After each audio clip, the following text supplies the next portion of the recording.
প্রিয় দর্শক, আমরা আজকে এসেছি নগরীর পাঁচলাই আবাসিকের ভেতর জুলাই স্মৃতি উদ্যানে। এখানে আসবার পর যে গান কানের মধ্যে বাজছে সেটা হচ্ছে কোন এক দত্তদানব যেন আমাদের শৈশবটি কেড়ে নিয়েছে। সাপ্তাহিক ছুটির দিন শুক্রবার হওয়ায় এখানে কানায় কানায় পরিপূর্ণ হয়ে গেছে পার্কটি। নগর জীবনের কংক্রিটের মাঝে হারিয়ে যেতে বসা শৈশব যেন আজ হঠাৎ করে প্রাণ ফিরে পেয়েছে। এক টুকরো সবুজ, এক চিরতে হাসি আর ছোট ছোট পায়ে ছুটে বেড়ানো, সব মিলিয়ে আজ চট্টগ্রামের পাঁচলাইশ এলাকায় অবস্থিত জুলাই স্মৃতি উদ্যান যেন পরিণত হয়েছে এক আনন্দ বিহার। আমি আসছি খাজারুত ভদ্রহাট। তো ওখান থেকে বহদ্দারহাট থেকে এত দূরে?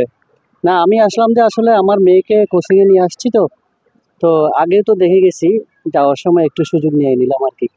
হ্যাঁ, তো এই ধরনের পার্ক কিন্তু আসলে চট্টগ্রামের মধ্যে নেই বললেই চলে এখন বর্তমানে। মানে পার্কের আসলে খুব সংকট। আমরা ছোটবেলায় যে সময় বড় হয়েছি তখন তোমার খেলার মাঠ ছিল, পার্ক কিছু ছিল, এখন নাই। তো এটা কি আসলে একটা বাচ্চাদের মানসিক বিকাশে কি এটা এফেক্ট করে? হ্যাঁ, অবশ্যই। এটা মনে করেন বিকেলবেলা, যেহেতু এখানে কোনো জায়গা নাই ঘোরার জন্য, সেক্ষেত্রে এটা খুব মানে বাচ্চাদের জন্য খুবই ফ্রুটফুল হবে। আর এরা মানসিক বিকাশের জন্য খুবই ভালো একটা পরিবেশ সৃষ্টি করেছে। এটার জন্য কর্তৃপক্ষকে আমরা ধন্যবাদ জানাচ্ছি। এই ধরনের পার্কে আরো দরকার চট্টগ্রামে। অবশ্যই আরো বেশি পার্ক যদি হয়ে যায়, তাহলে তো মনে করেন একদিন এক এক জায়গায় গিয়ে তারা ঘুরতে পারবে এবং সবাই এটার ফল ভোগ করতে পারবে। আর বাচ্চাদের যেহেতু মানসিক বিকাশের জন্য একটা পরিবেশ দরকার, সেই পরিবেশের জন্য আমরা আমরা যারা চট্টগ্রামে টাউনে বাস করি, তাদের যে এই পরিবেশটা তো মনে করেন বাচ্চাদের জন্য খুবই মানে ভালো হবে মনে হচ্ছে আর কি। বছরের পর বছর ধরে অবহেলা আর ব্যবস্থাপনার অভাবে পড়েছিল চট্টগ্রামের ঐতিহ্যবাহী জাতিসংঘ পার্ক। এটি ছিল এক সময়কার প্রাণের স্পন্দন। 1954 সালে প্রতিষ্ঠিত হওয়া এই পার্ক 2002 সালে চট্টগ্রাম সিটি কর্পোরেশনের অধীনে এসে জাতিসংঘ পার্ক নামে পরিচিতি পায়। এরপর নানা প্রকল্পের নামে যেখানে স্থাপিত হয় সুইমিং পুল ও জিমনেশিয়াম, যা একদিনের ব্যবহারের পরেই পরিণত হয় পরিত্যক্ত কাঠামোতে। অবশেষে দীর্ঘ প্রতীক্ষার অবসান ঘটিয়ে 2022 সালে প্রায় 12,62,00,000 টাকা ব্যয়ে নতুন করে সাজানো হয় পার্কটিকে। নানা রাজনৈতিক টানাপোড়েন ও প্রশাসনিক জটিলতায় এটি উদ্বোধন না হলেও 2025 সালের 1 জানুয়ারি নতুন নামে জুলাই স্মৃতি উদ্যান হিসেবে যাত্রা শুরু করে এই নাগরিক স্বস্তির কেন্দ্র। আমি চকবাজার চট্টগ্রাম থেকে আসছি, চকবাজার মুন্সিপুকুর পার্ক। প্রতিদিন আসো? না, আজকে আসছি। মানে কি শুক্রবার হিসেবে? ইয়েস। মজা লাগতেছে? হ্যাঁ, অনেক। পাশে তো এমন একটা পার্ক নাই, মানে কেমন লাগতেছে আসি?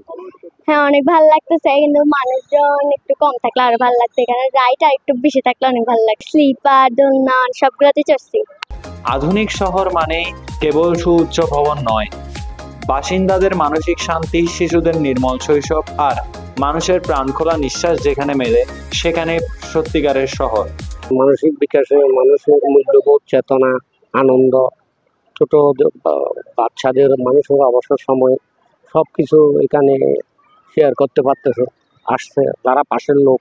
আমাদের চট্টগ্রামে তো অ্যাভেলেবেল পার্ক নেই, যেহেতু এখানে সন্ধিকোটে যারা লোক আছে তারা সবাই আসে এখানে ঘুরে বিনোদন করে। এই যে লম্বা বন্দর মধ্যে লোকারণ্য, ওই যে পানির ফোয়ারা আছে, বিভিন্ন রকমের ইয়ে আছে, সবগুলো মিলিয়ে এটা নান্দনিক একটা পরিবেশ। এখানে যেই সময়টুকু তারা দেয় কর্তৃপক্ষ, ওই সময়টুকুতে তারা সুন্দর, মানুষ সেখানে তারা আনন্দ উপভোগ করছে। এটাই কিন্তু আসলে বাচ্চাদের মানে বিনোদনের বিকাশের জন্য তারা আসলে ওখানে গিয়ে আসলে করার মতো কিছু নাই। এরকম একটা পার্ক কি আসলে বাচ্চাদের জন্য দরকার? অবশ্যই দরকার। পতেঙ্গা তো ঝুঁকিপূর্ণ আছে, ওখানে কেউ সমুদ্রে নামতে যায়, তাদের জীবনে ঝুঁকি থাকতে পারে, বিভিন্ন ধরনের বিপদ হতে পারে। এখানে তো ওই ধরনের বিপদ নেই। এখানে পানির ফোয়ারা, কর্তৃপক্ষ সদা জাগ্রত এবং সদা দৃষ্টি রাখছে যাতে কোনো অবৈধভাবে কোথাও হাত না দিয়ে কোনো অসুবিধায় পড়তে না হয়। সেই জন্য তারা এখানে ঘোরাফেরা করছে, দেখাশোনা করছে, তার ফাঁকে ফাঁকে মানুষ আনন্দও করছে। এটা অবশ্যই নিরাপদ এবং নান্দনিক। এটা প্রশংসার যোগ্য। নগরী থেকে এরকম পার্ক আরো দরকার। আরো তোর মানুষ যত আনন্দ পাবে, যত স্বাস্থ্যসম্মত, যত মানুষ বিনোদন করবে, তত মানুষের মন থেকে খারাপ জিনিসটাও উত্তরে যাবে। জুলাই স্মৃতি উদ্যান আজ সেই হারিয়ে যাওয়া চট্টগ্রামের শৈশবকে ফিরিয়ে আনতে এক নতুন আশার নাম। ক্যামেরায় ওমর ফায়েকের সাথে জুবায়ের মঞ্জুর আনান, পাঁচলাইশ আবাসিক এলাকা, চট্টগ্রাম।